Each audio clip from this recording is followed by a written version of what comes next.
নমস্কার বন্ধুরা, আজ চলে এসেছি একটি দুর্দান্ত মজার রেসিপি নিয়ে।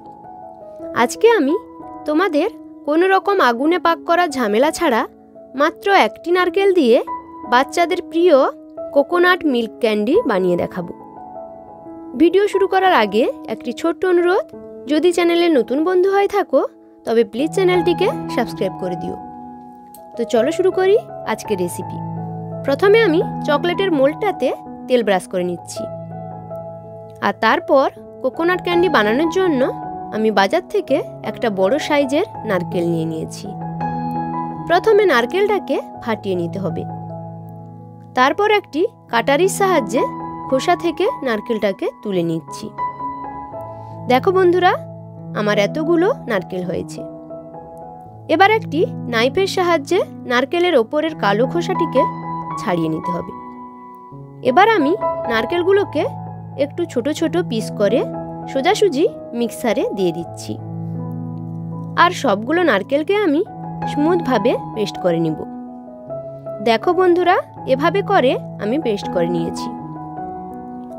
এবার একটি বাটির ওপরে আমি একটি পরিষ্কার কাপড় রেখে তারপর কিছুটা নারকেল কোড়াকে দিয়ে তার থেকে চেপে চেপে দুধটাকে বের করে নিচ্ছি, আর পুরো নারকেল থেকে আমি এইভাবে দুধটা বের করে নিব।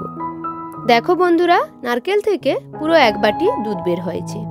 বন্ধুরা, আমরা জানি নারকেলের দুধ অনেক মিষ্টি হয়, আর এই দুধটাতে কিন্তু কোনোভাবে চিনি দেওয়া যাবে না, তাহলে কিন্তু চকলেটটা একদমই জমবে না।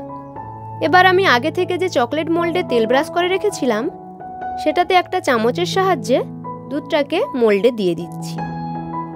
দুধটা পুরো দেওয়া হয়ে গেলে এটাকে 3 ঘন্টা ডিপ ফ্রিজে রেখে দিতে হবে, আর ততক্ষণে চকলেটটা পুরো জমে যাবে। 3 ঘন্টা পরে চকলেটগুলো বের করে নিয়েছি।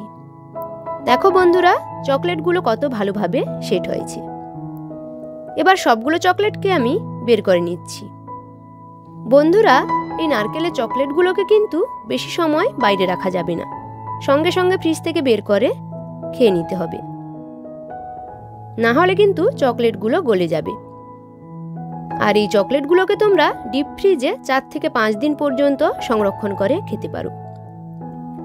তো বন্ধুরা, এই ছিল আমার আজকের একটি ছোট্ট রেসিপি কেমন লাগলো অবশ্যই কমেন্টে জানিও।